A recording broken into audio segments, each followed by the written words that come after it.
Першы турнір будучых хакейных зорак «Залатая шайба» стартаваў у 1964 годзе.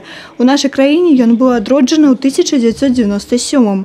Урачыстае адкрыццё фіналу спаборніцтваў пачалі з хвіліны маўчання памяці ахвяр трагедыі ў Кемерово. Прывітальнае слова удзельнікам турніру ад кіраўніка краіны Александра Лукашэнкі зачытаў намеснік міністра спорту і турызму Михаил Портны. Сегодня в финале республиканского турнира принимают участие хоккейные дружины из всех регионов нашей страны.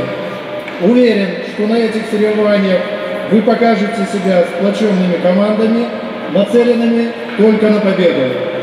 Желаю всем крепкого здоровья, хорошего настроения и незабываемых впечатлений. Александр Григорьевич Лукашенко. Такія турніры прывіваюць любоў дзяцей да спорту, а часам здольны выявіць талент будучага чэмпіёна. Дмітрий Касцюк хакеем займаецца каля 5 гадоў. Упершыню на лёд паставіў яго трэнер. З тых часоў ён ужо ў трэці раз удзельнічае ў рэспубліканскім фінале. На гэтым турніры ў матчы з брэсцкай камандай закінуў 6 шайбаў. Хоккей это уже вошел как стиль жизни. Фактически хоккеем начинается и все заканчивается. Каждая неделя проходит с хоккеем. Соперник показывал свой характер, соперники всегда сопротивляются. Конечно, тяжело, но показывается командная игра, сплоченность. У горадзе Дмітрыя лядовай арэны няма, таму хлопцы трэніруюцца ў асноўным у халодную пару года. 2015 года была зацверджана новая схема правядзення залатой шайбы, дзе каманды падзялілі на 2 дывізіёна. А для камандзе ёсць спартыўнае збудаванне са штучным лёдам, Б для камандзе такіх збудаванняў няма.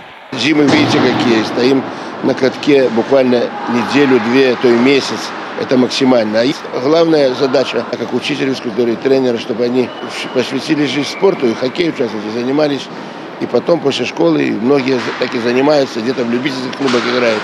Или просто свободное от работы или учебы, или от семьи время где-то играют в хоккей. Они Ці вырастуць з гэтых хлопцаў будучыя Авечкіны, пакуль невядома. Але змагацца за перамогу і любіць хакей залатая шайба навучыць. Крысціна Пратасавіцкая, Александр Севіцкі, тэлерадыёкампанія «Брэст».